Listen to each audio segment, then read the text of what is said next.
Il était à un match de réaliser son rêve de devenir le plus grand maître spirituel, mais à cause d'un traître, son animal de compagnie perd le contrôle et le dévore. Pourtant, il se réincarne mystérieusement dans un autre corps. L'histoire commence avec un garçon nommé Fawn, qui est le leader du pavillon Ling Xiao. Il se rend au hall ancestral de sa famille où il dit à ses parents qu'il travaille dur pour redorer leur blason et mentionne qu'une fois qu'il aura gagné la compétition, leur secte sera promue en classe A. Et il demande à ses ancêtres de veiller sur lui. Ensuite, les élèves de Fawn lui souhaitent bonne chance et il appelle un aigle géant pour s'envoler. En chemin, Fan fait apparaître son esprit animal nommé Nayan, qui impressionne tout le monde car il est immense. À son arrivée à la compétition, un vieil homme se demande comment la Ligue a permis au pavillon Lanshao de participer au tournoi de classe A, car il les considère comme des inconnus. Mais un autre maître n'est pas d'accord, car Fan est né dans une famille réputée, mais ils ont connu un déclin malheureux et il est le seul survivant. Le maître note que Fan a construit toute la secte seul, atteignant la classe B en un temps record, et mentionne que Fawn a des liens avec lui. Il sait donc que Fawn a une grande compréhension des animaux spirituels, et estime qu'il a un avenir prometteur. Pendant ce temps, Fan va voir ses élèves, et un esprit chat nommé Aimi se blottit contre ses jambes, ce qui rend son maître douane jaloux. Mais un autre élève pense que Fan devrait le reprendre car il le préfère clairement. Un disciple nommé Guling se demande si Fan a besoin de quelque chose. Alors il invite Douane à sortir, lui rappelant leur promesse de devenir les plus forts. Fan mentionne qu'il est enfin temps de réaliser leurs rêves, et il prononce un discours inspirant, disant à ses disciples qu'ils doivent marcher vers le sommet. Le pavillon Ling Xiao entre dans l'arène et Fan invoque Nian, ce qui impressionne tout le monde, y compris son adversaire Hong. Mais il pense toujours que Fan n'est rien comparé à lui et il appelle son grand singe en disant à Fan de se préparer. Les animaux spirituels s'élancent l'un contre l'autre, mais alors que Nian ouvre la bouche pour engloutir le singe, celui-ci contre-attaque avec un uppercut dévastateur. Fan lance une attaque d'eau vers Hong, mais il utilise le feu de son singe pour la bloquer et le singe commence à attaquer Nian. Il attrape Nian par la gueule et le jette vers le public, mais Fawn sauve tout le monde en le dirigeant vers le ciel. Il lance plusieurs attaques d'eau vers le singe, mais elles n'ont aucun effet et le singe monte en sa forme finale. Son corps entier est enflammé et il lance un énorme coup de poing de feu vers Fawn, ce qui inquiète Guling, mais Douane lui dit de lui faire confiance.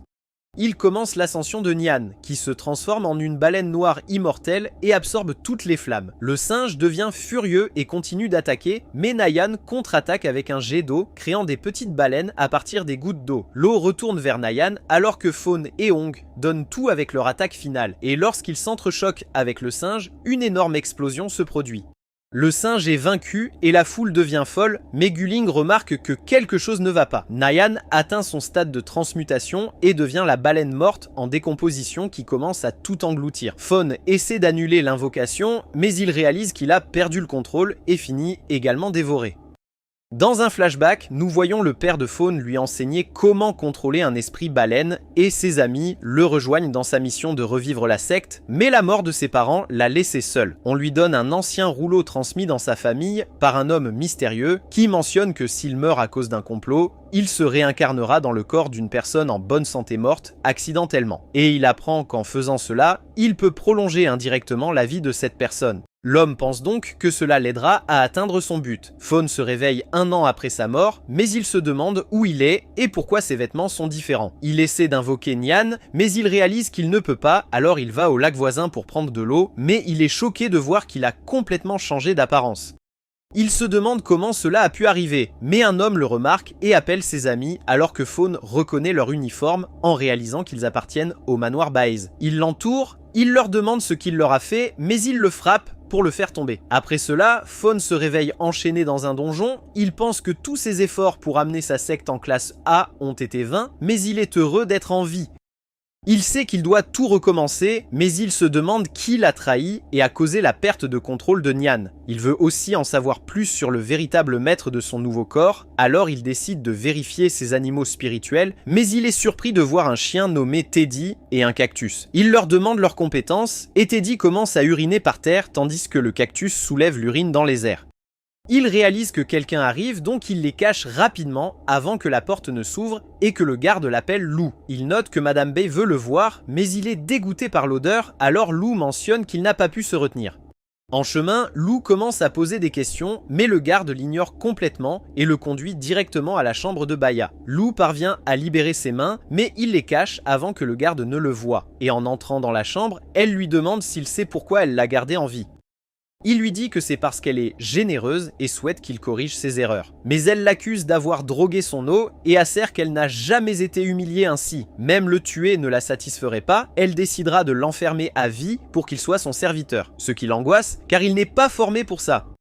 Il recule en lui disant de trouver quelqu'un d'autre, mais elle lui dit qu'il n'est pas autorisé à partir et utilise son serpent spirituel pour le projeter. Elle se demande s'il est déjà mort, mais il appelle ses animaux spirituels, ce qui la fait rire, pensant qu'ils n'ont aucune chance. Elle envoie son serpent attaquer, mais Lou demande à ses animaux de rester concentrés sur le plan. B est impressionnée de voir Lou se battre avec deux animaux en même temps, mais elle refuse de perdre contre lui. Le serpent s'écrase au sol, assouplissant la prise du cactus, qui est alors mangé par le serpent. Mais c'était dans le plan de Lou, car des lianes couvrent tout le serpent et l'empêchent de bouger. Lou demande à Teddy d'utiliser son mouvement ultime, alors il saute et urine sur le serpent, ce qui dégoûte Bay. Elle dit que ces animaux sont aussi dégoûtants que lui et qu'elle doit s'en débarrasser coûte que coûte. Elle active alors la seconde phase de son serpent, le recouvrant de flammes. Il tombe dans l'eau et se demande s'il est sur le point de mourir à nouveau, mais il voit soudain un poisson-chat. Lou émerge et B est impressionnée qu'il soit encore en vie, mais elle remarque qu'il a établi un lien avec le poisson-chat de son frère. Elle raconte que les poissons-chats étaient autrefois cultivés en baleines invincibles, mais qu'au dernier concours, le poisson-chat du pavillon Ling Xiao a perdu le contrôle et a dévoré son maître. Il lui dit que c'était juste un accident, mais elle mentionne que la Ligue a émis une lettre de résiliation et donc les poissons-chats ont été anéantis. Mais son frère a décidé d'en garder un dans les temps et elle pense que c'est le dernier sur le continent. Elle pense que seul le maître du pavillon Ling Xiao peut cultiver ce poisson, donc c'est un animal de compagnie inutile pour les autres, ce qui l'irrite. Elle envoie son serpent l'attaquer, mais il l'attrape par la bouche et demande à Nian de le dévorer. Elle est choquée alors que le petit poisson mange le serpent et il profite de l'occasion pour s'échapper, mais ses hommes le poursuivent. Il saute donc du cliff et utilise le cactus pour se balancer de l'autre côté. B est déçu d'apprendre qu'il s'est échappé avec succès et dit à ses hommes de le ramener mort ou vivant. Mais soudainement, un coup de vent se lève alors que son frère, Tan Shu, arrive en lui demandant qui elle essaie de tuer. Pendant ce temps, Liu se réveille alors qu'un oiseau se pose sur son visage, réalisant qu'il ne rêvait pas. B raconte à son frère ce qui s'est passé et il est triste d'avoir perdu son poisson-chat, mais il mentionne que son unique compétence est de dévorer, et il dit qu'il pourrait aussi consommer son maître. Il croit que seul Fang peut l'amener à sa pleine force, mais il est déjà mort. Ils n'ont donc pas besoin de s'inquiéter pour Liu, lui disant qu'il s'en occupera plus tard. Liu arrive à Lin Haiyun et se présente comme membre du pavillon Ling Xiao, attirant l'attention de tous. Il demande un animal de transport car ils ont un accord avec l'auberge, mais la réceptionniste lui demande de montrer son code de secte ainsi que des mouvements et des mots. Lou le montre, mais elle ne le reconnaît pas, alors elle vérifie dans son livre et finit par trouver le pavillon Ling Xiao. Lou demande un faucon sonore, mais la réceptionniste révèle que leur secte a été rayée de la liste, donc il n'a d'autre choix que de louer un cochon. En chemin, il se remémore comment la réceptionniste lui a dit que la secte avait été dégradée en classe D à cause de la mort de Fan et que la Ligue avait ordonné d'éliminer tous les poissons-chats, tandis que les autres sectes ont pillé le pavillon Ling Xiao. Alors, elle explique qu'elle ne sait pas, mais elle a l'impression qu'ils auront un invité important. Lou se rend au service des animaux spirituels où il demande à la réceptionniste de soigner ses animaux et d'émettre des certificats de statut. Il se dirige vers un autre comptoir et demande aux commerçants s'ils ont les bulles de compétences défensives et il mentionne qu'il n'en reste qu'une. Lou est heureux que tout se passe bien, mais un homme nommé Zeus arrive soudainement et mentionne qu'il achètera le dernier volume 3 fois son prix. Le commerçant explique qu'il l'a déjà vendu à Lou, mais Zhu refuse de céder et appelle son animal. Lou lui dit d'attendre, mais il n'attaque pas et l'invite plutôt à sortir pour partager un repas car il connaît réellement le vrai Lou. Il mange comme s'il n'avait pas mangé depuis des jours, et Zhu se demande où il était, alors il mentionne qu'il était occupé à faire pousser des fleurs et à s'occuper de son chien chez lui. Mais Zhu pense qu'il y a un problème car il n'a pas du tout bu. Il invente une excuse, disant qu'il a trop bu la nuit dernière, mais Zhu lui dit que s'il parvient à le battre dans une compétition de boissons, il lui donnera n'importe quoi en récompense. Liu se souvient qu'il ne pouvait pas supporter l'alcool dans sa vie précédente, donc il avait mauvaise réputation devant ses disciples. Mais avec son nouveau corps, il dépasse facilement Zhu, qui finit par s'évanouir. Liu s'en va après avoir pris le rouleau de bulles, et il libère aussi la fille que Zhu avait capturée. Après cela, Liu aide Nian à apprendre la compétence bulle et il lui dit que ce n'est que le début pendant que la fille qu'il a libérée l'observe en secret. Pendant ce temps, le pavillon Ling Shao est attaqué par le gang Megarock qui leur dit de rassembler leurs affaires et de partir, mais Duan invoque Jaime pour les combattre. Il réalise que c'est un animal rapide et le duo lézard et tortue essaie de l'éliminer, mais il esquive leurs attaques et les met facilement hors de combat avec sa vitesse fulgurante. Ils envoient un scarabée pour l'arrêter, mais Jaime passe à travers et Duan leur dit qu'ils ne sont pas de taille face à leur secte. Mais alors qu'ils parlent de leur grandeur, un des attaquants contrôle le scarabée pour faire une attaque surprise sur Guling. Jaime se précipite pour la sauver, mais il s'avère que c'est un piège et elle se fait attraper par le lézard. Liu arrive et est surpris de voir la destruction de sa secte en seulement un an, mais il remarque que la porte est ouverte. Il se demande pourquoi il n'y a personne autour, il se précipite à l'intérieur et découvre une scène déchirante. Le gang Megarock pense que c'est fini puisqu'il ne leur reste personne pour les combattre. Mais Teddy commence soudain à leur faire pipi dessus et il se demande d'où il vient. Alors Lou les taquine et son style rappelle à Guling son maître. Ils envoient leur lézard dragon attaquer Teddy, mais il parvient à bloquer l'attaque et à l'éliminer, les laissant choqués. Ils invoquent tous leurs esprits et décident d'attaquer Lu directement, mais il fait semblant d'être faible et s'enfuit. Ils envoient leurs animaux spirituels à sa poursuite, mais lorsqu'ils sont hors de vue, il utilise Nian pour les dévorer tous. Il mentionne qu'il avait du mal à trouver des animaux de haute qualité à lui donner, mais ils sont choqués de voir un silure puisque c'est interdit et ils menacent de le dénoncer. Mais il les fait peur en leur disant que personne ne saura s'il les laisse se faire dévorer et ils finissent par s'enfuir. Guling vient le remercier, mais il la serre dans ses bras en lui disant qu'il est content de la revoir. Elle se demande si elle le connaît et il est sur le point de révéler son identité, mais s'arrête en se rappelant que Nian s'est transformée en baleine morte à cause d'une trahison. Il lui dit donc juste qu'elle ressemble à quelqu'un qu'il connaît, mais en passant à côté d'elle, elle est de nouveau rappelée à son maître. Guling commence à pleurer en voyant Jaime mourir, ce qui rappelle à Lu lorsqu'ils l'ont trouvé près de la cascade et qu'il a dit à Duan de le garder car il semblait l'aimer. Duan perd tout espoir et leur dit qu'il quitte la secte car ils n'ont plus d'animaux spirituels. On revient à l'époque où Duan a rejoint le pavillon Lan et Shao et il était surpris de voir qu'il n'y avait qu'une seule personne dans toute la secte. Il note que la secte n'a même pas de panneau, mais Fan insiste sur le fait qu'il pourra atteindre les sommets et Duan le croit, alors il décide de rejoindre. Dans le présent, Lu essaie d'arrêter Duan en lui disant qu'il y a encore de l'espoir et qu'ils peuvent raviver le pavillon Ling Xiao, mais il note qu'ils n'ont pas besoin de la pitié d'un étranger. Guling essaie aussi de l'arrêter en lui disant qu'ils doivent accomplir la volonté de leur maître, mais il lui dit de faire face à la réalité et note que leur secte est morte avec Fan. Il part en disant qu'il recommencera et Guling demande à tout le monde de le convaincre de rester, mais il croit aussi qu'il n'y a plus d'espoir pour leur secte. Il la remercie de s'être occupé d'eux et ils décident tous de partir avec Duan. Luz reste seul tandis que tout le monde fait ses adieux à la secte et il souhaiterait qu'il lui ait donné du temps pour qu'il puisse résoudre leurs problèmes. Après cela, Guling note que Duan était le candidat pour remplacer Fan puisqu'il était le premier disciple et un combattant habile. Elle se demande qui le remplacera maintenant qu'il est parti et un disciple nommé Cheng note qu'il n'y a qu'une seule personne qui mérite ce rôle. Liu pense qu'il parle de lui mais il finit par choisir Guling. Elle devient leur maître et ils se demandent ce qu'ils devraient en faire ensuite, alors Liu suggère qu'ils devraient attraper de nouveaux animaux spirituels. Et Guling se souvient une fois de plus de Fan en le regardant, mais il lui dit que c'est sa décision et elle mentionne qu'ils n'ont pas d'animaux, donc cela devrait être leur priorité. Elle regarde les endroits où ils peuvent trouver des animaux, mais elle note qu'ils sont tous occupés, alors Lu leur dit qu'il connaît un bon endroit. Il les emmène à l'emplacement, mais il est déjà rempli de gens qui se battent pour les animaux, alors il les guide jusqu'au bord de la falaise et vérifie qu'ils ne sont pas suivis. Cheng note qu'ils sont seuls, donc il saute, et il pense qu'il est fou, mais il parvient à atterrir en toute sécurité et utilise son animal cactus pour aider les autres à descendre en leur disant que c'est un habitat secret où ils pourraient trouver un seigneur. Ils ne sont pas familiers avec le terme, alors il explique que les animaux spirituels ont 4 grades. Soldat, général, seigneur et empereur. Il leur dit que les animaux de grade soldat sont en général timides, mais ils doivent faire attention aux animaux de grade supérieur. En s'enfonçant plus profondément, Tong remarque un renard de feu, ce qui surprend Liu puisqu'il a 3 queues et il semble être aux 2e phase de la construction de l'âme. Il se demande ce qu'un animal de construction d'âme fait là et il réalise qu'il appartient déjà à quelqu'un d'autre, alors il dit à tous de faire attention.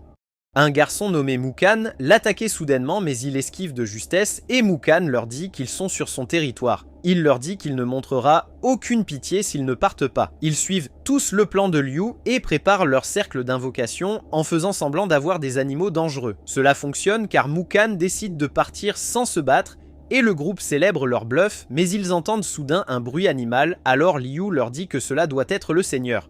Ils commencent tous à courir dans la direction du bruit et ils voient un panda à cornes de rhinocéros qui est au 7e phase du stade mature. Mukkan leur dit qu'il appartiendra à celui qui pourra l'élever, alors il ne devrait pas faire de tour et il ordonne à son renard de feu de l'attaquer. Mais le panda utilise sa corne pour lui retirer ses couleurs et Lu esquive de justesse son attaque. Il remarque son étrange pouvoir et demande à tous de reculer, mais ses mains sont déjà affectées par un retrait de couleur. Il invoque Teddy et lui dit de le désintoxiquer avec son urine, mais ça ne fait pas disparaître le poison. Le panda attaque le renard de feu, mais Mukkan remarque que la blessure ressemble à une peinture, et Liu ne trouve rien d'anormal après l'attaque. Il réalise que la compétence du panda est d'absorber les couleurs et de s'en servir pour créer des illusions. Il les attaque soudainement par derrière et ils comprennent qu'il change leur couleur pour les désorienter, mais il ne fait pas réellement de dégâts, alors il compte sur des attaques au corps à corps. Mukkan dit à son renard d'attaquer de loin, mais le panda réussit à l'atteindre avec un morceau de bambou. Mukkan pense qu'ils devraient coopérer, car ils pourraient facilement l'attraper ensemble et ils notent qu'ils peuvent le partager. Lou demande à Teddy de le mouiller et il ordonne à son cactus d'attaquer, mais le panda lui porte un coup par derrière. Il réalise qu'il a échangé sa couleur avec le rocher et le panda éblouit tout le monde en faisant briller sa corne. Il disparaît soudainement. Alors Mukkan dit à son renard d'utiliser le feu pour le repérer et il croit avoir trouvé le panda, alors il ordonne au renard d'attaquer. Mais le panda le frappe d'en haut et active soudainement sa compétence de pollution spirituelle, ce qui rend Lou et Mukkan étourdis et il les met facilement hors de combat. Teddy comprend qu'il doit agir et comme les chiens sont daltoniens, il utilise son odorat pour trouver le panda et l'attaque par derrière. Teddy lui fait un pipi et le panda accepte sa défaite. Mais Mukkan le saisit et s'enfuit en les remerciant pour leur aide. Liu mentionne qu'ils devront tenter à nouveau leur chance à la foire pendant que Mukkan porte le panda aux sectes des Yi. Il se présente aux gardes et leur dit qu'il est là pour voir Maître Yan qui dirige la société de loisirs. Yan est heureux que Mukkan ait réussi à attraper un animal de niveau seigneur et lui dit qu'il devrait rejoindre leur secte, mais il lui demande d'arrêter de lui faire perdre son temps et de libérer son animal. Ils sortent alors son renard de glace, mais au lieu de le libérer, ils capturent son renard de feu à la place. Yan lui dit qu'ils ne peuvent pas le laisser rappeler ses animaux, alors ils doivent le finir et les hommes de Yan l'attaquent soudainement. L'un d'eux le tient par derrière, mais Mukkan écrase ses orteils et le met KO. Il se fait submerger et demande de l'aide à Firefox, alors elle les arrête avec ses flammes et il parvient à les battre. Il dit à ses adversaires de venir, mais Yan claque des doigts et son animal appelé Shadow apparaît soudainement derrière Mukkan et lui enfonce la tête au sol. À la foire, Guling et les autres trouvent l'affiche de recherche de Liu, mais elle leur dit que ça ne lui ressemble pas et qu'ils devraient juste garder un œil sur lui. Ensuite, Guling essaie de retirer les fonds de leur secte, mais le comptable lui dit qu'ils n'ont plus rien. Elle se demande qui les a pris et Liu se sent coupable car c'est lui, alors il propose de les aider en leur disant qu'il a quelques économies. Guling trouve un animal de compagnie mignon et Tong l'aide à faire baisser le prix avec ses talents de négociation, ce qui impressionne tout le monde. Cheng obtient aussi un poney à épines rouges, ce qui rend tout le monde heureux. Mais alors qu'ils marchent dans le marché, un homme les arrête et essaie de leur vendre le panda corne de rhinocéros. Ils deviennent en colère en le voyant car c'est eux qui l'ont capturé et Guling lui dit que ça leur appartient. Mais il réalise qu'elle fait partie du pavillon Leng Shao. Alors il leur rappelle comment son groupe leur a montré de la clémence en ne les exterminant pas la dernière fois. Elle devient contrariée en entendant cela, mais il lui rappelle qu'ils ne peuvent pas utiliser leurs animaux en public, sinon ils seront punis par la Ligue. Cheng leur dit que le panda s'est échappé, mais en réalité, il lui a donné un tissu pour se couvrir afin de tromper l'homme et d'ouvrir la cage. Le panda l'en sort et Tong lui demande de devenir son animal spirituel, car elle est trop faible seule pour protéger sa secte. Il l'accepte comme sa nouvelle maîtresse et elle suit ce que Guling lui a appris et réussit à établir un lien avec lui. Liu remarque que les deux renards sont également à vendre et il pense que Mukkan ne vendrait jamais ses propres animaux, alors il les libère. Il lui montre que Mukhan a été capturé et qu'ils ont besoin d'aide pour le sauver, mais Cheng se demande s'ils peuvent combattre la secte Heze. Guling note que la société de loisirs a déjà eu des problèmes avec eux, et que leur chef est au moins aussi fort qu'un général spirituel. Mais elle croit que si Fawn était là, il les aiderait sûrement. Lu leur dit qu'il a quelque chose à leur montrer et les ramène à la secte où il leur donne une lettre de Fawn qui mentionne qu'il a laissé quelque chose pour eux. Ils atteignent un arbre où ils trouvent une boîte et une autre lettre qui mentionne que s'ils la lisent, cela signifie qu'il doit déjà être mort. Il leur dit qu'il n'a pas pu leur prêter attention et s'en excuse, mais il leur demande de garder espoir car leur secte reviendra à la gloire. Il leur dit qu'il a laissé des choses qui les aideront à devenir plus forts, mais Guling devient émotive en lisant sa lettre, alors Cheng et Tong la réconfortent. Yan torture Mukhan pour dissoudre son lien avec ses animaux, mais il sait que même s'il obéit à leurs ordres, ils le tueront quand même. Liu et les autres attaquent soudainement la secte Yiz, éliminant les gardes sur leur chemin, et le bruit fait se demander à Mukhan ce qui se passe dehors. Liu et ses amis apparaissent en lui disant que ça fait quelques jours qu'ils ne se sont pas vus, et ils libèrent Mukhan pendant que ses animaux se précipitent pour le retrouver. Liu dit à tout le monde de libérer les autres animaux pendant qu'il distrait le directeur. Mais Mukhan se demande pourquoi ils l'ont sauvé, donc Liu mentionne qu'ils ont besoin de son aide car il est fort. Un disciple de la secte Yi dit à Yan qu'ils ont été attaqués, ce qui l'impressionne car ils ont du courage. Liu cherche Yan et il trouve une salle au trésor où il y a plusieurs artefacts précieux, y compris des matériaux d'upgrade. Ces animaux le prennent, alors il promet de les améliorer après avoir vaincu Yan, mais dit à Liu que ce n'est pas nécessaire s'il rejoint leur secte. Liu refuse son offre, notant qu'il est là pour venger le pavillon Laneshao. Mais Yan mentionne que Fawn a été trahi, alors il se demande qui il veut. L'ombre poursuit Liu, mais il lui lance des objets précieux et l'ombre s'arrête étrangement. Il se retourne et voit Yan et son esprit d'ombre remettre soigneusement les objets sur les étagères. Il ordonne à ses animaux de tout détruire, ce qui fait perdre le contrôle à Yan. Liu pense que cela va les occuper un moment, mais l'ombre l'attaque soudainement et il commence à saigner, réalisant qu'il a besoin d'aide. Le reste de l'équipe entend une explosion et Guling s'inquiète pour Liu, mais il apparaît derrière elle, disant qu'il a besoin d'aide pour gagner du temps. Son renard de feu attaque l'ombre, mais elle disparaît et apparaît derrière lui. Son renard de glace le protège. Liu dit à Tong d'utiliser les compétences de style lumière de son animal, mais alors que le panda se confronte à l'ombre, elle disparaît et va de l'autre côté. L'ombre tient en échec les renards, tandis que Cheng tente une attaque de roue de feu, mais Yan améliore son ombre au prochain niveau. Il ordonne de les éliminer et l'ombre s'occupe facilement de leurs animaux, puis il ordonne d'attaquer les maîtres. Yan les loue pour leur résistance, mais il pense que c'est dommage que ce soit la fin du pavillon Lingxiao. Alors qu'il ordonne à l'ombre d'achever Guling, Liu invoque Nian et parvient à la libérer, mais elle ne peut pas croire qu'il est un poisson-chat. Liu contrôle Nian pour renvoyer l'ombre, et Yan lui ordonne d'attaquer à distance en lançant des cristaux obscurs. Nian essaie d'esquiver, mais finit par se faire toucher. L'ombre l'assomme et commence à la torturer. Liu lui dit d'utiliser la technique de bulle qu'elle a apprise. Elle réussit à s'échapper et repousse l'ombre vers son maître, pendant que Liu utilise le cactus pour contrôler l'ombre et frapper Yan avec. Il l'immobilise avec des vignes. Yan est en colère que Liu ait utilisé ses matériaux pour améliorer le cactus. Mais pendant ce temps, l'ombre libère sa puissance, frappant le renard qui lâche le noyau au sol. Liu se précipite pour l'attraper, mais l'ombre le frappe soudainement. Il sait qu'il doit donner un coup pour le détruire car il est déjà gravement blessé. Il se demande cependant s'il est fini pour eux, mais la fille que Liu a sauvée apparaît soudainement et détruit le noyau. Yan essaie de l'attaquer par derrière, mais elle parvient à esquiver et le repousse. Liu la reconnaît et la remercie de les avoir sauvés, mais elle devient gênée et s'enfuit. Après le combat, Mukhan leur dit que puisqu'il les a aidés à vaincre Yan, il devrait lui donner une grande partie du trésor. Mais Liu utilise le pouvoir de son chien sur lui et il oublie complètement de quoi il parlait. Liu dit à tous de choisir leurs animaux, mais une boule d'acier de feu attire son attention, alors il essaie d'établir un lien avec. Il pense avoir réussi, mais voit soudain une étrange vision et s'effondre au sol. Ils l'emmènent à la secte, s'étonnant de pourquoi il s'est évanoui, mais il n'est pas sûr de ce qui s'est passé, alors ils vont préparer à manger pour lui. Liu est heureux qu'ils puissent faire monter leurs animaux au stage de construction de l'âme. Il invoque Nian, lui demandant de lui montrer son espace. Elle forme une bulle, l'absorbant, et il remarque qu'au fur et à mesure que l'espace grandit, sa fonction se renforce également. Il pense que d'ici l'examen d'évaluation de classe D, tous leurs animaux peuvent atteindre un haut niveau du stade de construction de l'âme.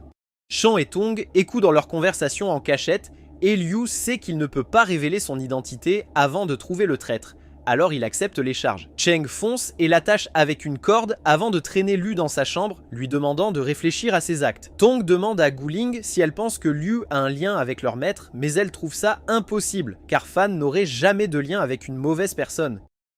Elle dit à Tong de l'ignorer, car ils doivent se concentrer sur la compétition d'évaluation de la classe D. Après 10 jours, on voit le groupe monter des cochons et Cheng est excité car c'est sa première fois. Mais sa bouche se déchaîne et il finit par tomber pendant que Gu Ling mentionne qu'ils ont un budget serré, donc ils doivent faire avec ce qu'ils ont.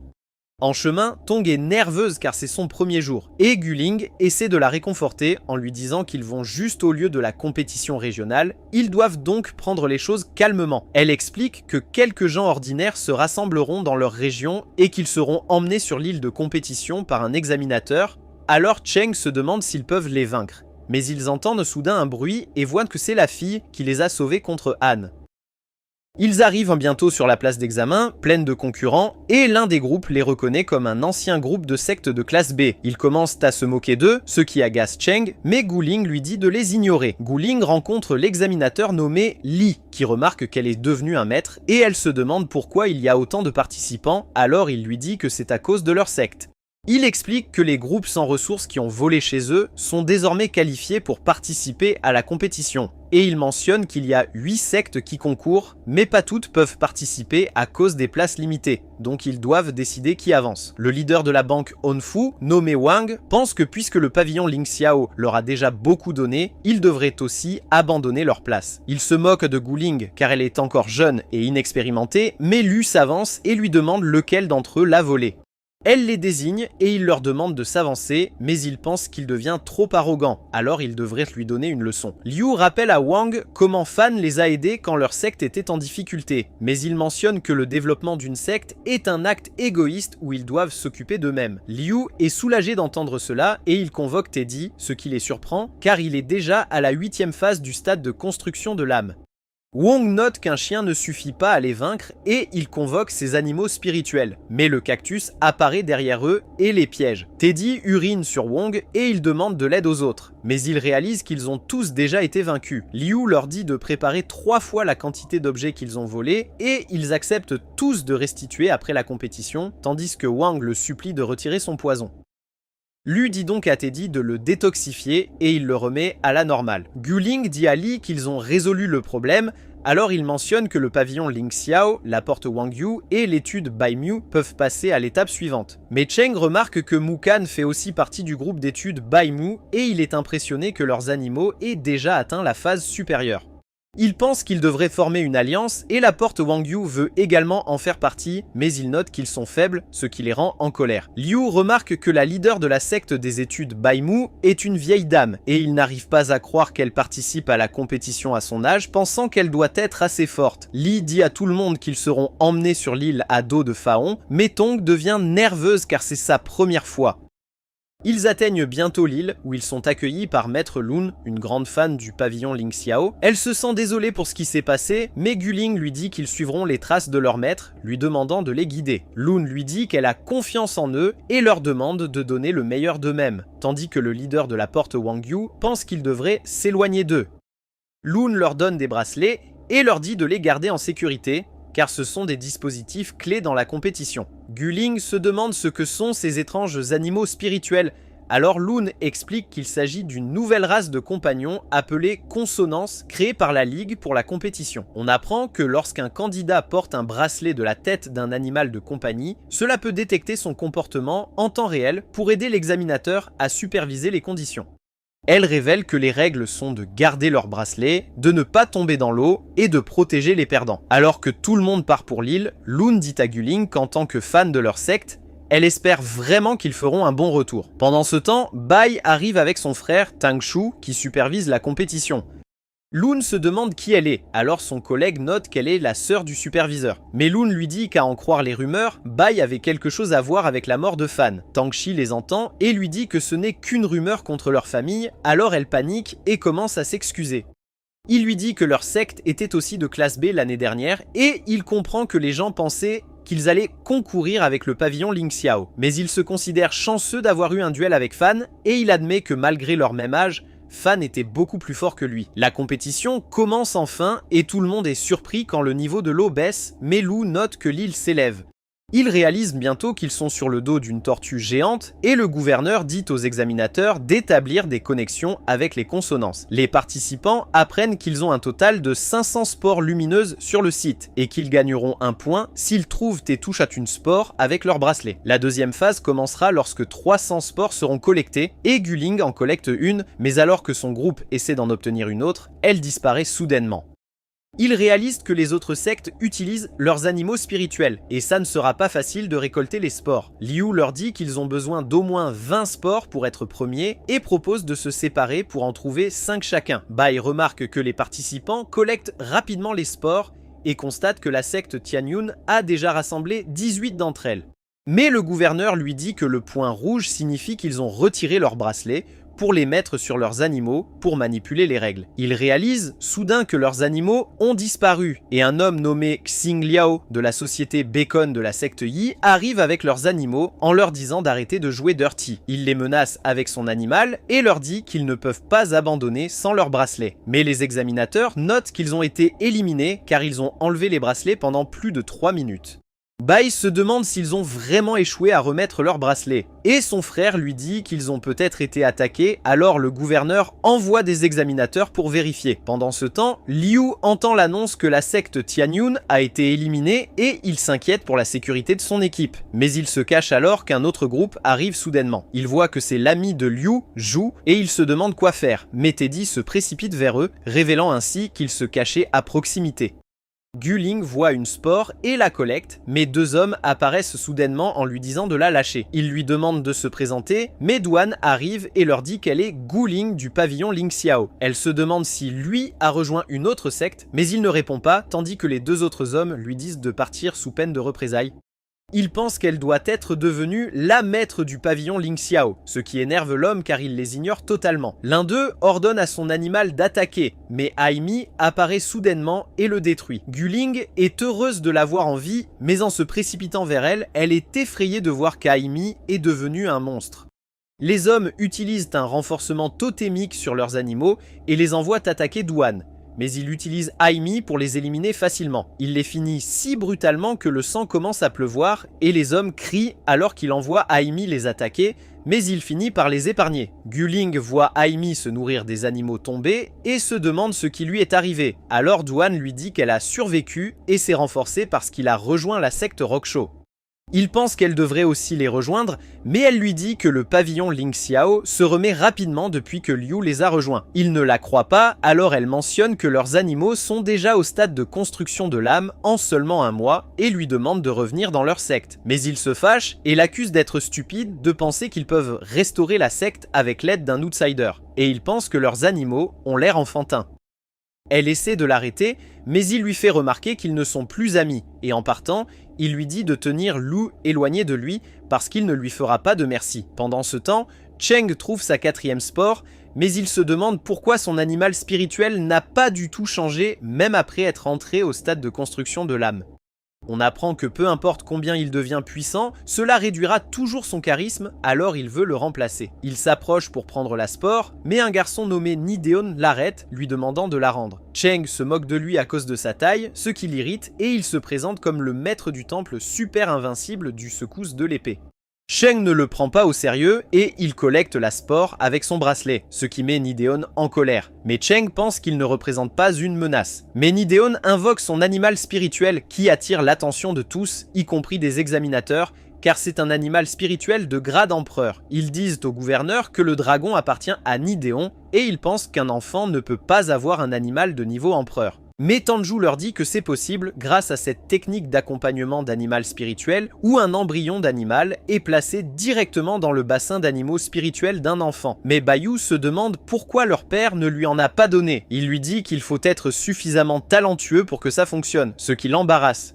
Mais il lui dit que c'est un processus complexe et il est surpris qu'une personne si forte vienne d'une secte ordinaire, pensant que Mini Yen a dû vivre quelque chose d'extraordinaire. Pendant ce temps, Cheng réalise que Ninian a également subi ce processus d'accompagnement d'animal spirituel et cela lui rappelle son passé où tout le monde avait de grandes attentes envers lui. Mais tous les embryons continuaient à mourir. Il se souvient de leurs commentaires durs et de comment il voulait qu'il abandonne parce qu'il le considérait comme un échec et même son propre père l'a abandonné.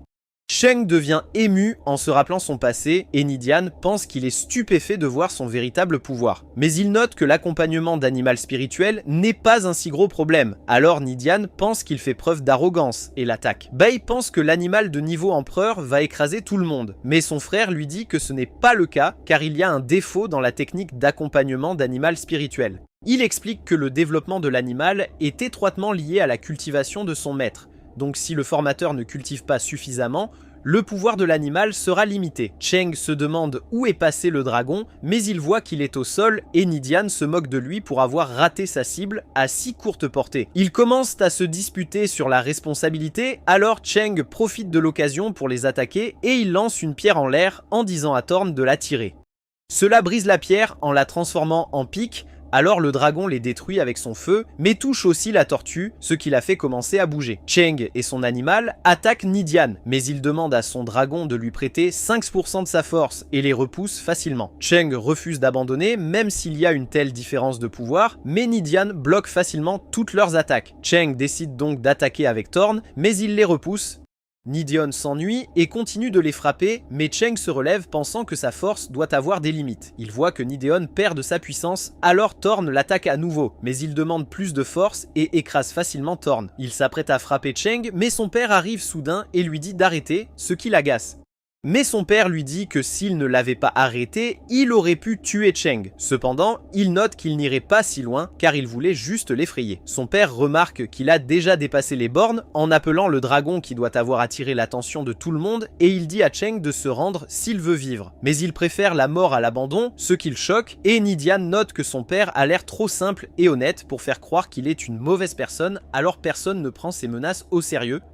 Il se demande combien de points Nidian a collecté, donc il note qu'il en a réussi 1, et Cheng pense qu'il va être puni comme son père l'a puni dans le passé. Mais son père lui dit qu'il est fier de lui, ce qui rend Cheng jaloux. Mais il est heureux de voir que Thorn est en vie, et il appelle Nideon, lui disant qu'il le vaincra un jour. Pendant ce temps, le panda de Tong trouve une spore et lui en donne en notant qu'il fait du bon travail, donc elle essaie de lui parler, mais il l'ignore. Il voit des faisceaux de lumière disparaître, réalisant qu'il y a des concurrents à proximité, mais le panda ne semble pas se soucier. Il rencontre un groupe de filles, et Tom pense qu'elle n'a aucune chance car elle est en infériorité numérique. Mais il les défie en combat et il réalise qu'il veut leur sport, mais Tom se demande pourquoi elles ne les ont pas collectés avec leurs bracelets. Le panda les attaque, donc elles comprennent qu'elles n'ont pas d'autre choix que de se battre, pensant pouvoir le vaincre avec leur attaque ultime. Elles appellent leurs jolis animaux de compagnie qui attaquent le panda ensemble, mais il les met facilement hors de combat et les filles commencent à pleurer. Tong leur dit de rendre leur sport, mais elles expliquent qu'elles ne peuvent pas car elles ont besoin des spores pour sauver leur amie Yan Mei. Elles révèlent qu'elles font partie d'un nouveau groupe de la maison Qingyu et que leur maître leur a dit de participer au concours pour se faire connaître, mais elles ne s'attendaient pas à ce que les autres concurrents les attaquent. Elles expliquent qu'elles ne peuvent pas se battre car leurs animaux ne savent que faire les mignons et que Yan Mei a été prise en otage, donc elles doivent collecter des spores pour la sauver. Elles mentionnent qu'elle mourra si elles échouent, et Tong décide de les aider, leur disant de l'amener à l'homme qui a pris leur ami. Les filles retournent vers l'homme qui leur demande si elles ont pu collecter les spores, mais elles lui disent qu'elles n'ont réussi à en obtenir que 3, alors il menace de tuer Yan Mei. Mais elles mentionnent qu'elles connaissent le secret pour gagner le concours, et font semblant de le sortir tandis qu'il se dit impatient de le voir. Mais le panda apparaît soudain derrière lui et lui prend son animal, alors il ordonne de l'attaquer, mais le panda le détruit d'un seul coup. Les filles pensent que Yan Mei est en sécurité maintenant, mais l'homme commence soudain à rire et on voit qu'il a planté un ver briseur de colonne vertébrale dans son cou. Il demande à tout le monde de ne pas bouger, menaçant de lui briser le cou s'il ne coopère pas, donc Tong ordonne au panda de se calmer. Il mentionne qu'il plantera un ver briseur de colonne sur chacun d'eux pour qu'ils deviennent ses esclaves. Mais Tong commence soudain à perdre le contrôle. Elle se souvient d'un événement traumatisant où elle a été forcée de faire un choix difficile et elle commence soudain à crier alors que l'homme se prépare à lui planter son ver. Mais elle se jette soudain sur lui et le fracasse au sol, le mettant hors de combat. Le panda retire le verre du cou de Yan Mei et les filles sont contentes qu'elle soit en sécurité, mais elles réalisent que Tong a perdu les pédales. Elle leur dit de s'éloigner, mais elle s'effondre soudainement, donc elle se demande si ça va. Elle se réveille plus tard, mais elle mentionne qu'elle a mal à la tête et qu'elle n'a aucune idée de ce qui vient de se passer. Les filles lui disent qu'elle a vaincu le méchant, mais elle est surprise d'entendre cela et se demande pourquoi elle ne se souvient de rien de son passé. Elle note qu'elle doit continuer le concours, mais elle lui donne leur sport pour la remercier de les avoir sauvés, lui disant qu'elles vont abandonner la compétition et rejoindre le pavillon Ling Xiao. Pendant ce temps, un examinateur note que le concours dure depuis 4 heures et que la société Bacon du secte Yi est en première position tandis que le pavillon Ling Xiao est à la 7e place. Elle ajoute qu'elle a vérifié l'endroit où la secte Tianyun a disparu, mais elle s'est rendue compte que tout le monde a été tué. Donc le gouverneur pense qu'il doit enquêter parce que quelqu'un utilise les règles pour tuer. On voit Lu avec une fille nommée Jan, et il se demande pourquoi elle le suit, lui disant de retourner vers son groupe. Elle explique donc qu'elle voulait juste voir Teddy, car elle ne l'a pas vu depuis longtemps, et Lu lui demande quel genre d'homme elle pense qu'il est. Mais elle s'approche soudain de lui, l'appelant un sale diable, et il explique qu'il ne se souvient de rien de son passé. Elle pense que sa bizarre maladie est revenue, et il lui demande de lui en parler, se demandant ce qu'il a fait pendant qu'il était malade. Mais elle rougit en entendant cela et le frappe, lui disant qu'il n'aurait jamais dû la toucher. Le renard de feu apparaît soudain et Mukhan se demande pourquoi il ne l'a pas attaqué, mais son maître lui demande si Liu est leur ennemi. Mukhan explique qu'il est leur ami et dit à Liu de l'aider à collecter des spores, mais il voit soudain un homme avec une aura menaçante. Le maître de Mukhan lui demande qui il est, alors il se présente comme Xing, révélant qu'il est un maître de la société Beken du secte Yiz. Mukhin lui dit qu'il n'y a pas de raison de se battre car il n'y a pas de sport dans la région, et Xing réalise qu'il a raison, alors il se prépare à partir, mais il y a soudainement une annonce qui mentionne que les règles ont changé car la deuxième phase a commencé. L'annonceur note que les concurrents peuvent voler des points en touchant le bracelet d'un adversaire, alors Xing décide de se battre et tout le monde panique en réalisant qu'il a fusionné avec son animal. Il se jette vers eux et Liu se prépare à l'affronter, mais Mukhan l'entraîne en arrière en lui disant qu'ils n'ont pas de chance contre Xing. Les membres de l'étude Baimyu se demandent pourquoi Mukhan a fui et Xing leur dit de sortir leurs animaux car il veut voir de quoi ils sont capables. Mais ils se rendent immédiatement et il attaque leur maître qui le supplie de les épargner car ils ne sont pas vraiment dresseurs. Mukhan révèle que ses coéquipiers étaient juste des témoins et qu'il les a engagés pour pouvoir rejoindre la compétition. Mais il réalise qu'il les a mis en danger et explique qu'il ne s'attendait pas à un changement de règles, espérant qu'il pourrait céder à temps. Bei demande au gouverneur s'il encourage les concurrents à s'entretuer, mais il lui rappelle que le but du concours est de déterminer la secte la plus forte et explique que la règle n'a pas été faite pour les laisser se battre. Tang Shu note qu'il est difficile de voler des points à un dresseur parce que leur score atteindra 0 dès qu'ils céderont, donc il sait que la règle a été faite pour faire capituler les faibles. On revient à Xing qui réalise que les coéquipiers de Mukhan ont un score de 0 parce qu'ils ont cédé avant qu'ils ne les atteignent. Ils lui expliquent leur situation et leur maître lui demande de les épargner, mais il l'élimine alors que les autres craignent pour leur vie. Il mentionne qu'ils sont inutiles et ne méritent pas d'exister dans ce monde. L'annonceur mentionne qu'il reste 15 équipes et Liu demande à Mukhan s'il veut abandonner car il est le seul de son équipe, mais il est déterminé à survivre jusqu'à la fin. Liu rencontre Cheng et Tong et leur dit qu'il a déjà 5 points, mais Cheng se demande pourquoi il est avec Mukhan. Alors il rappelle à Cheng qu'ils sont alliés. Tong demande à Lu au sujet de Jian, donc elle mentionne qu'elle est la petite amie de Lu, et ils sont tous choqués de l'entendre. Il essaie d'expliquer la situation, mais tout le monde commence à se moquer de lui en lui demandant s'ils vont se marier. L'annonceur révèle qu'il reste 15 équipes, et que la société Bacon de la secte Yi est en tête, tandis que la secte Raksha est à la 2e place. Guling révèle qu'elle a vu Duan et note qu'Aimi est encore en vie, mais il ressemble maintenant à un zombie car il a rejoint une étrange secte. Liu se souvient que Nian avait également l'air d'un zombie quand il a perdu le contrôle, donc il veut rencontrer Duan, mais il sait qu'il doit d'abord se concentrer sur la victoire du concours. Il note qu'il reste moins de 200 spores et qu'il est trop risqué de se séparer, donc Mukhan propose de voler les points des autres concurrents. Mais Cheng ne lui fait pas confiance car il pense que Mukhan les trahira et note qu'il ne veut pas tuer d'autres personnes. Mais Liu pense qu'ils peuvent voler des points sans blesser personne et il a une idée, on voit 2 dresseurs qui aperçoivent des spores, Donc l'un d'eux appelle son loup pour les ramasser, mais il réalise que les spores sont fausses. Lu et ses amis apparaissent derrière eux et l'animal de Cheng attaque le loup, donc il essaie de battre en retraite, mais Teddy utilise son urine pour l'assommer. Les dresseurs essaient de céder, mais le cactus les retient et Teddy les assomme avec son urine. Liu réalise que les bracelets des dresseurs ont 9 points et Cheng note qu'ils peuvent les utiliser pour atteindre le top 3. Mais un groupe d'hommes apparaît soudainement et on voit qu'ils ont pris Jan en otage en menaçant de la tuer si Liu ne leur donne pas les bracelets.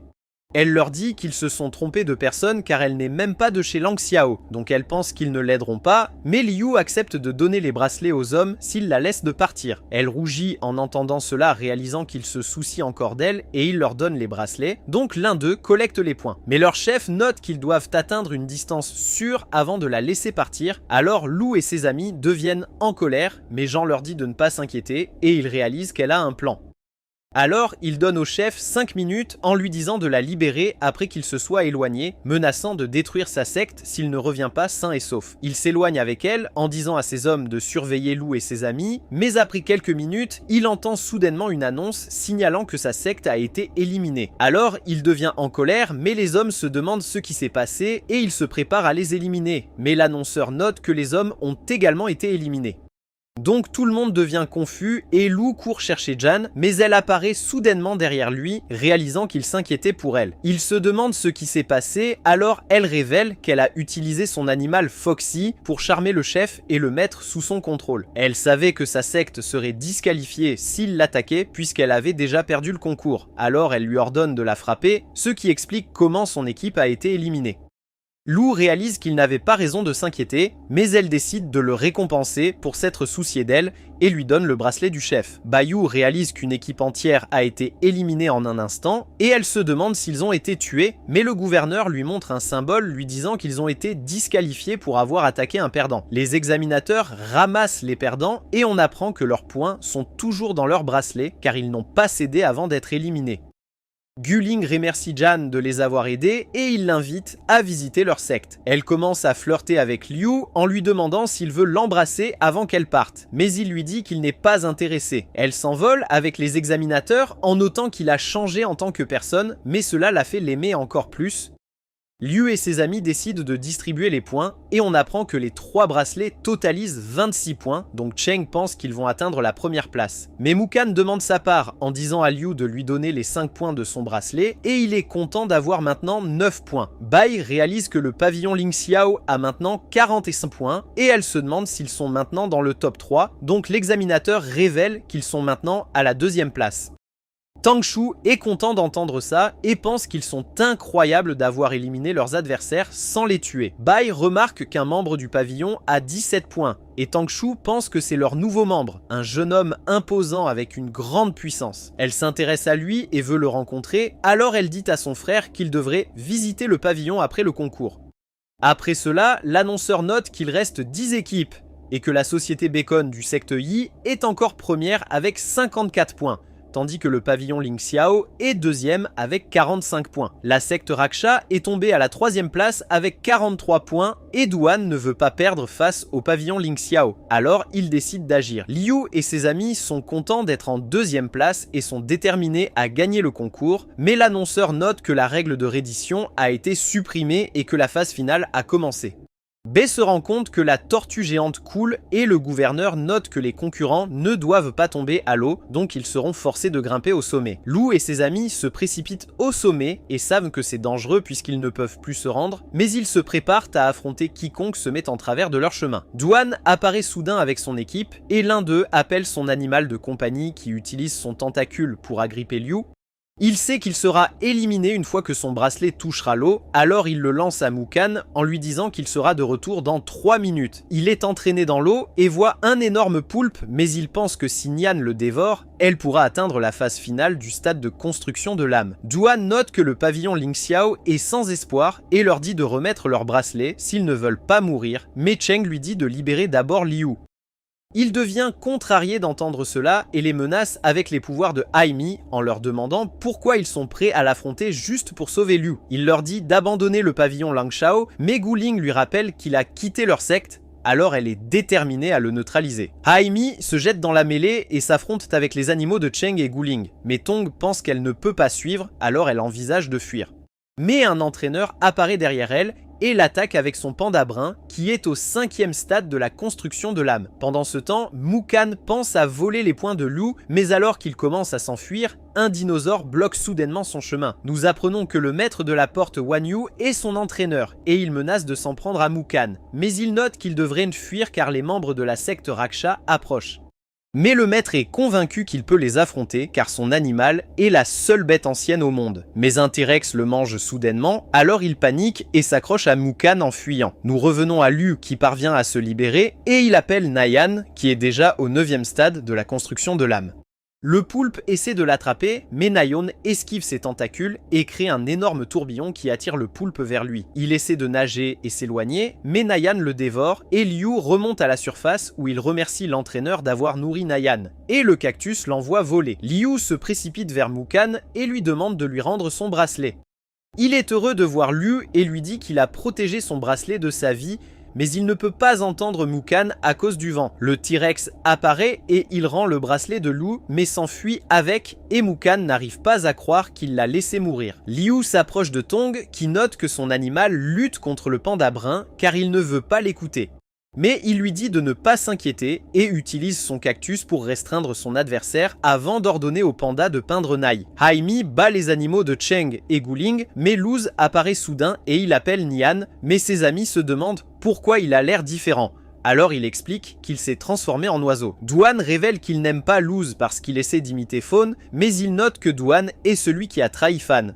Il se prépare à l'affronter et dit à Cheng d'aider Mukhan qui s'enfuit toujours du T-Rex. Cheng apparaît devant lui et ordonne à son animal d'attaquer un arbre, mais le T-Rex le protège et son entraîneur sort de sa cachette. Il est impressionné que Cheng ait pu découvrir où il se cachait, mais le T-Rex continue d'attaquer. Alors le maître de la porte Wang Yu donne son bracelet à Cheng et s'enfuit. Chance demande comment il peut vaincre le T-Rex car l'attaque de son animal n'a pas fonctionné et Mukhan révèle qu'il a essayé d'utiliser ses renards mais ils n'ont pu endommager le T-Rex. Cheng propose une attaque combinée et Mukhan ordonne à ses renards de créer un vortex élémentaire qui permet à l'animal de Cheng de lancer des pics de glace et de feu. Le T-Rex commence à brûler, il réalise donc que le feu est sa faiblesse et peuvent le vaincre en perçant sa peau avec des pics de flamme. Mais son entraîneur révèle qu'il a une technique spéciale et il pousse un rugissement terrifiant qui étourdit les autres animaux. Il se prépare à les achever, mais Nidian le frappe soudainement et il ne peut pas croire que son dragon a été affecté par le rugissement car c'est un animal de grade empereur. Cheng pense qu'il est venu les sauver, mais il explique qu'il passait juste quand il a vu un bracelet par terre. Il ramasse le bracelet du maître de la porte Wang Yu, mais ils finissent par se battre pour celui-ci. Nous retournons au panda qui continue à lutter contre son adversaire, et l'entraîneur ennemi note qu'il n'est pas à la hauteur de son animal. Il dit donc à Tong de lui remettre son bracelet. Elle dit au panda de s'arrêter, mais il refuse de l'écouter, et elle se rappelle que Lu lui a dit de croire en elle car elle doit montrer sa force si elle veut que son animal l'écoute. Elle se rappelle qu'elle était juste cuisinière dans la secte, et qu'elle n'avait jamais imaginé avoir son propre animal, mais elle aimait voir ses amis s'entraîner pour devenir plus forts. Elle était satisfaite de sa vie de cuisinière, mais elle se rappelle que Faune croyait en elle, alors elle pense qu'elle doit devenir plus forte. Elle essaie de parler à nouveau au panda, mais il l'ignore, alors elle le fait tourner et lui dit de l'écouter. Elle se souvient comment elle a vaincu le dresseur, donc il a peur de ce qu'elle peut faire et elle note qu'ils peuvent gagner si elle suit son plan. Elle commence à obéir et le panda brun essaie de l'attaquer, mais il libère une lumière éblouissante qui aveugle le dresseur ennemi. Il pense que son petit animal gagne, mais il le repousse soudainement et se rend compte que le panda a utilisé une illusion. On apprend que Tong prévoyait de l'aveugler pour qu'il puisse changer la couleur des deux pandas et le vaincre pendant qu'il est confus. Elle célèbre sa victoire, mais se demande comment va Liu, et on voit qu'il est sur le point de combattre Duan. Dans un flashback, Duan s'approche de Faune et note que Jaime a atteint le stade mature. Il mentionne qu'il est aussi puissant qu'un seigneur et demande à Fan de l'aider à explorer son potentiel, donc il accepte de s'entraîner avec lui. On revient au présent alors que Lu s'entoure d'eau, ce qui rappelle à Duan Fan, et Guling s'envole en disant à Lu de laisser Duan s'expliquer. Haimi se précipite, mais Lu le piège dans une bulle et Duan se demande pourquoi il peut utiliser cette compétence, car Fan l'a utilisée pour arrêter Haimi pendant leur entraînement. Il commence à attaquer avec une vitesse incroyable, mais Liu utilise sa barrière pour bloquer ses attaques en notant que Duan n'apprend jamais, car il a déjà utilisé ce coup lors de leur premier combat. Liu utilise des boules d'eau pour attaquer Gaimei, qui utilise ses griffes pour en détruire une, mais il se trouve soudainement piégé dans un vortex d'eau. Duan se demande pourquoi Liu peut aussi utiliser cette compétence, car Fan l'a utilisé pour piéger Gaimei lors de leur duel, mais celui-ci utilise ses instincts pour couper le courant et se libérer. Alors Duan lui ordonne d'utiliser ce mouvement encore, mais Liu l'écrase contre une roche et Duan est choqué, se demandant pourquoi il ne bouge pas comme pendant l'entraînement. Liu explique que le clan des Rokusho contrôle les animaux morts, mais Duan est en colère car il refuse d'accepter que Jaime soit déjà mort. Il charge en avant pendant que Liu ordonne à Nian de foncer, mais Jaime le dépasse et attaque directement Liu.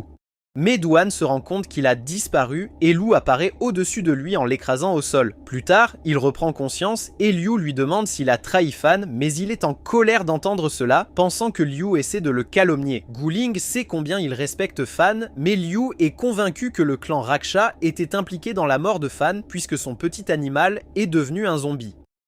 Duan explique qu'il ne pourrait jamais trahir Fawn car il était loyal envers son maître. Et il révèle qu'après avoir quitté le pavillon, il a désespérément cherché un moyen de faire revivre Jaime. Mais tout le monde pensait qu'il était fou, et même les médecins lui disaient que c'était impossible de sauver Jaime. Mais il a entendu parler du clan Raksha, qui avait une compétence rare pour ramener les animaux morts à la vie, donc il a décidé de rendre visite à leur maître de secte. Il a accepté d'aider Duan à condition qu'il rejoigne le clan, donc il a accepté le marché, mais il n'a jamais vu comment ils ont ressuscité Jaime. Il pense que cela a à voir avec une pilule magique, et Guling se demande s'ils l'ont utilisé pour transformer l'animal de Fawn en zombie. Mais Duan explique qu'il ne sait pas. Il pense aussi que le clan Raksha est suspect, mais note qu'il a décidé de les rejoindre parce qu'il était aveuglé par la mort de Jaime. Liu le laisse partir car il croit tout ce qu'il a dit et note qu'il devrait enquêter sur le clan des Rokushos après la compétition. Mais un dresseur nommé Mitsi apparaît soudainement et les attaque avec ses bombes, donc Guling dit à Duan de rester là pendant qu'elle soutient Liu. Duan pense qu'ils n'ont plus besoin de lui dans leur clan, mais en voyant Guling partir, il s'imagine être accueilli de nouveau au pavillon Lingxiao. Fan lui dit que tout le monde l'attend et qu'il est sur le point de les rejoindre. Mais Jaime l'arrête et il s'excuse de l'avoir transformé en monstre. Mitsi s'envole et Nayeon essaie de la manger, mais elle parvient à poignarder sa bouche et à l'écraser au sol. Guling s'envole vers elle tandis que Mitsi essaie de l'arrêter, mais elle parvient à éviter les attaques et utilise son petit animal pour couvrir Mitsi de slime. Elle a du mal à utiliser ses ailes et elle est sur le point de s'écraser au sol, mais elle s'accroche à Guling et tombe avec elle. Elle réalise que son autre petit animal a été mis KO, donc elle le rappelle, mais Mitsi l'entoure de flammes et lui dit de brûler avant de s'envoler. Guling a du mal à respirer à cause du feu et est sur le point de s'évanouir. Mais Jaime fend les flammes et Duan la rattrape avant qu'elle ne touche le sol. Il s'éloigne avec elle, mais elle note que Jaime est toujours dans le feu et elle veut qu'il le sauve, mais il lui dit que ce n'est pas nécessaire. Il sait que Liu a raison, car Jaime est déjà mort, mais il ne peut pas le laisser partir puisqu'il s'y est trop attaché. Il se rappelle des moments passés avec lui et il commence à pleurer, mais il sait qu'il doit le laisser reposer. Alors il continue de s'éloigner et le feu le consume. On voit le maître de la porte Wan Yu alors qu'il attend que les examinateurs viennent le chercher et il entend une annonce qu'il ne reste que 6 équipes. Mais il réalise que quelqu'un s'approche, alors il s'enfuit et Xing le propulse. Mukan se souvient de lui comme de la personne qui a tué ses coéquipiers et un autre maître du clan Yi, nommé Arm Teeth, mentionne qu'il est temps de dîner. Leur chef Kawai mentionne que Mitsi s'amuse toujours et on la voit lancer ses bombes pour attaquer Liu qui utilise son cactus pour se défendre. Les renards attaquent Arching mais ils les surpassent facilement et le panda se précipite vers Arm Teeth qui le transperce de son bras. Ton se précipite à ses côtés, mais il réalise qu'elle est grande ouverte et réussit à lui donner un coup solide. On voit le père de Nideon observer Shing combattre et il pense qu'il devrait partir car Shing est trop puissant pour eux. Mais Nideon mentionne qu'il veut le combattre, alors son père le gronde, lui rappelant qu'il est déjà à court d'énergie. Dans un flashback de 3 mois plus tôt, le père de Nideon lui dit qu'ils vont entrer dans le concours et qu'il veut qu'ils deviennent le maître de leur secte. Mais son père lui dit que son dragon doit atteindre le stade mature car ils vont affronter de puissants concurrents, alors il entraîne son corps à stocker l'énergie de son dragon. Une semaine avant le concours, son père vérifie son état et Nideon pense qu'il est déjà une vraie force. Mais son père réalise qu'il peut à peine stocker 2 points, alors il le pousse à s'entraîner plus dur. Nous revenons au présent alors que Nideon note que son dragon est un empereur, donc il pense qu'il devrait pouvoir battre Ching. Mais son père explique qu'il est encore au stade mature, tandis que le 1000 pattes de Ching a déjà atteint la phase la plus élevée du stade de la construction de l'âme. Nideon mentionne qu'il utilisera la compétence interdite et son père lui dit de ne pas agir imprudemment car ils sont presque gagnants. Mais il explique qu'il veut aider Cheng parce qu'il le considère comme son ami, alors son père lui dit de foncer. Xing se prépare à tuer Cheng, mais le dragon apparaît soudainement derrière lui et Nideon dit à Cheng qu'il ne peut pas mourir encore car il doit encore le battre. Le dragon saisit Xing qui le poignarde avec ses pics. Donc il s'écrase au sol, mais Nideon sait qu'il est encore vivant. Il note qu'il peut stocker 25 points grâce à son entraînement, mais qu'il les a déjà dépensés plus tôt, et il ne veut pas avoir l'air mauvais. Donc il décide d'utiliser sa compétence interdite. Il dit au dragon de lui prêter 10 points, et son énergie coule dans son corps, pendant que son père ne peut pas croire qu'il a vraiment utilisé sa compétence. Il se lance et parvient à porter un coup dévastateur qui fait tomber Ching. Mais il se relève et commence à attaquer sans relâche alors que Nideon a du mal à se défendre car il s'épuise. Ching se prépare à l'achever, mais il demande à nouveau 10 points au dragon et il donne un coup de poing à Ching. Celui-ci se fâche et piège Nideon avec ses pics tandis que Cheng essaie de le sauver, mais Ching vainc facilement son animal de compagnie. Nideon demande au dragon de lui donner 30 points et son corps déborde d'énergie, mais son père sait qu'il devra payer un gros intérêt pour ce prêt. Il écrase les pics de Ching en le surpassant facilement et utilise son coup de poing dévastateur pour l'achever. Pendant ce temps, Armteeth trouve le panda caché derrière une roche et l'attaque avec son bras. Il n'arrive pas à croire qu'il soit toujours vivant et se prépare à l'achever, mais Tong lui ordonne de ne pas mourir alors qu'elle active sa compétence de résonance. Armteeth la reconnaît comme une compétence de seigneur, tandis que le panda s'accroche à son bras et le bat avec un coup dévastateur. Nous revenons à Nideon alors qu'il prend le bracelet de Ching et Shang le remercie de venir à son secours.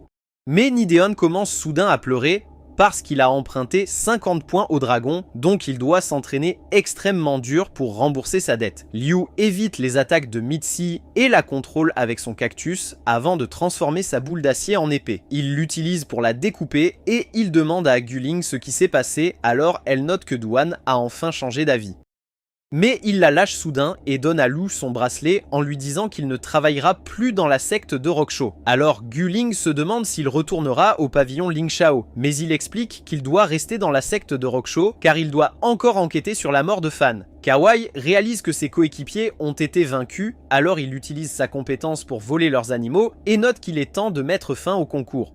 Il tire un rayon laser sur la tortue, ce qui la fait couler, et tout le monde réalise que le niveau de l'eau monte. Donc le gouverneur ordonne aux examinateurs de sauver les candidats qui se noient, et nous voyons que Nideon ne sait pas nager, mais Cheng le sauve en lui disant qu'ils vont être éliminés car ils sont dans l'eau. Alors il ordonne à son dragon de l'emmener dans le ciel, mais son père révèle qu'il se débat aussi dans l'eau, et les examinateurs sauvent les candidats.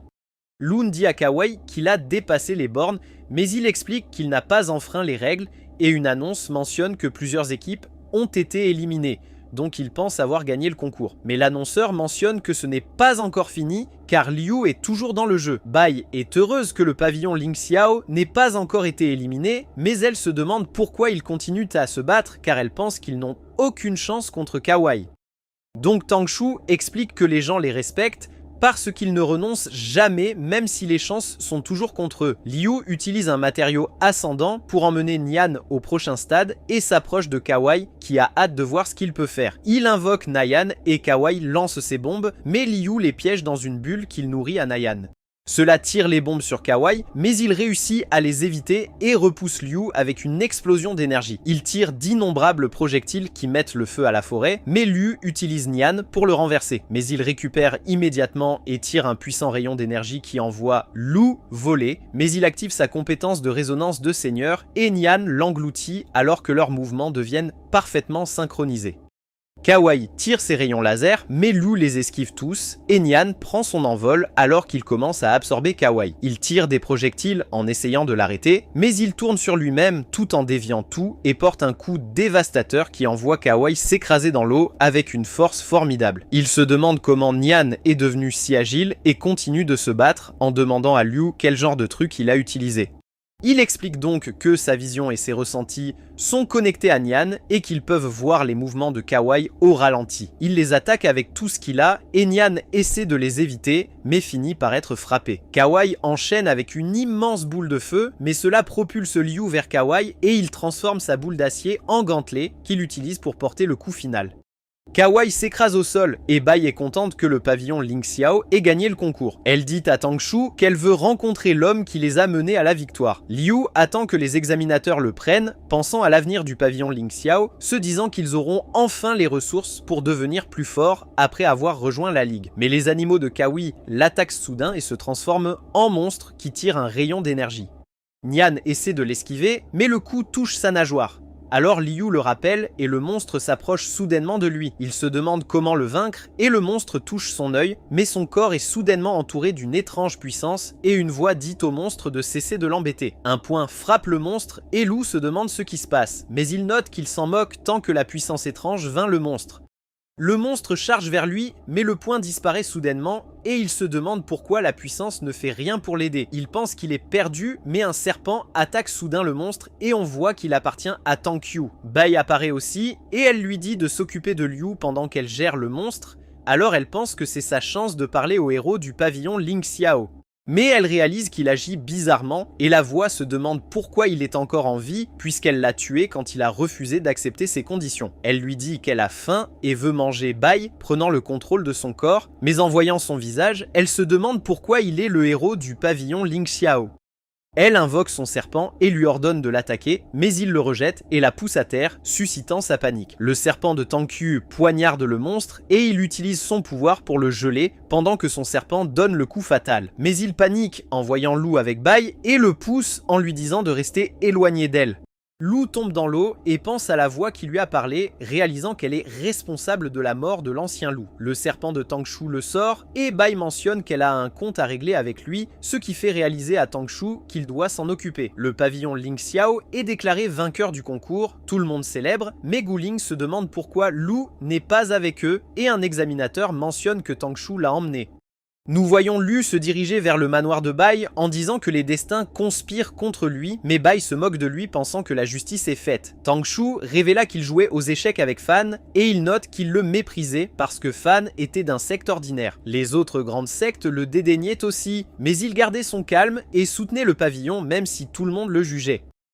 Tang Shu révèle que c'est la raison pour laquelle il respecte Faune, mais il note que le pavillon est devenu une secte de classe D et se demande si Liu peut se comparer à Faune. Il pense à ses amis qui veulent tous que le pavillon retrouve sa gloire d'antan et réalise qu'il doit faire de son mieux pour eux. Donc il dit à Tang Shu qu'ils ne céderont pas au destin et qu'ils feront du pavillon quelque chose de grandiose.